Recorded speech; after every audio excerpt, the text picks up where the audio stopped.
Hello and welcome back to Making Materials for the third video today.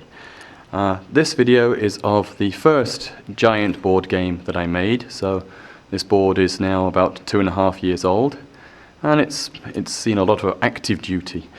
As you can see, it's a basic board game with a start, a finish and a trail of 22 spaces in between.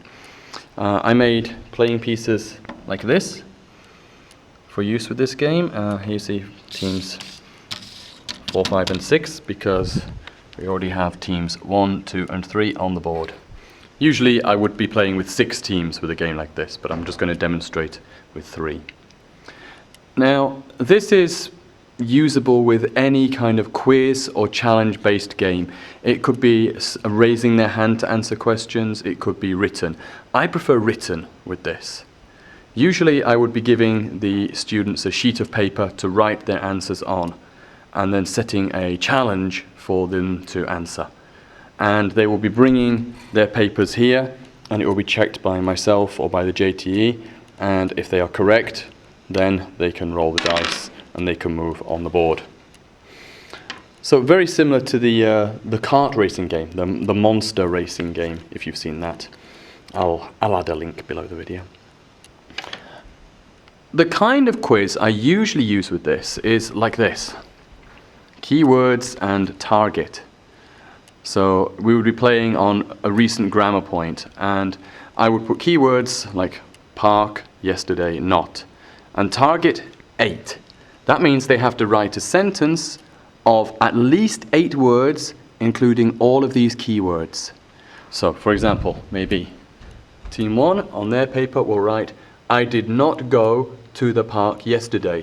Keywords, not park yesterday, and 1, 2, 3, 4, 5, 6, 7, 8 words. So that's a good answer.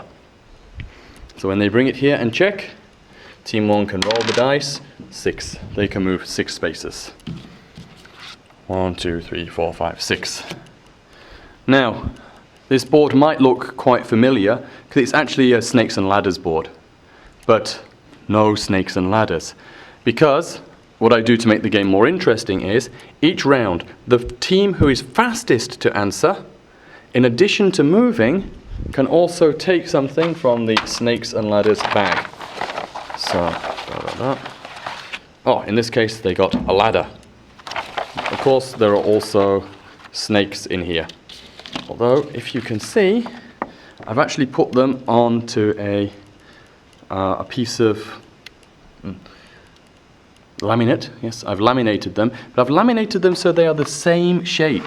So the students reach in the back, they can't see, oh, that's a snake or that's a ladder. It feels exactly the same.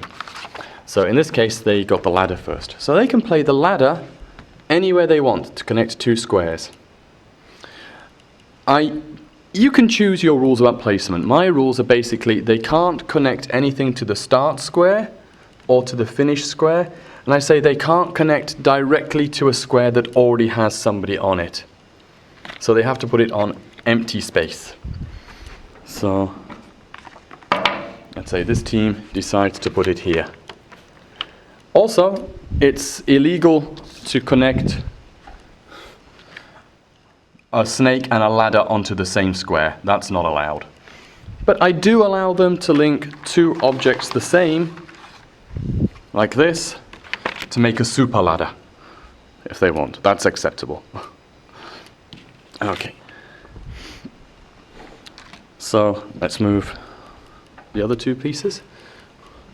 Team 2 moves 5, 1, 2, 3, 4, 5, and team 3 moves 2 spaces, 1, 2. Okay, let's say the next round we're going to change these items here, the keywords.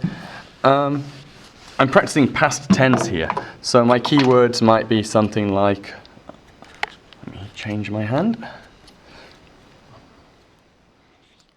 Last week, by, and Kyoto. And I'll put a star next to this to show that they need to change the tense of that word. And let's change the target to 10 words. So the sentence could be, last week I bought some new shoes in Parco in Kyoto, or whatever. You know, they struggle to finish the target sentence sometimes, but it's manageable. Or with my mother, something like that can be added to it. The great thing about doing this kind of quiz is that you really don't need to prepare your quiz questions. It's very easy just to think of some keywords and write a target number of words up there, and you can really change the difficulty just by changing the target number of words that you want them to use. And I would rotate using keywords like not, did, to make sure that they are also writing negative sentences and question sentences. Okay, so after a few rounds, you're going to have snakes and ladders scattered all over the board. And every single time the students play, the board is going to end up looking different because they are choosing where to place these items. It particularly works well with Ichinensei. I use this game mostly with Ichinensei, and we move on to more difficult board games with higher grades. So that's a quick idea on how to use snakes and ladders, and how to make it a little more interactive by not having fixed snakes or fixed ladders on your game board. Okay, I think that's otherwise fairly self-explanatory.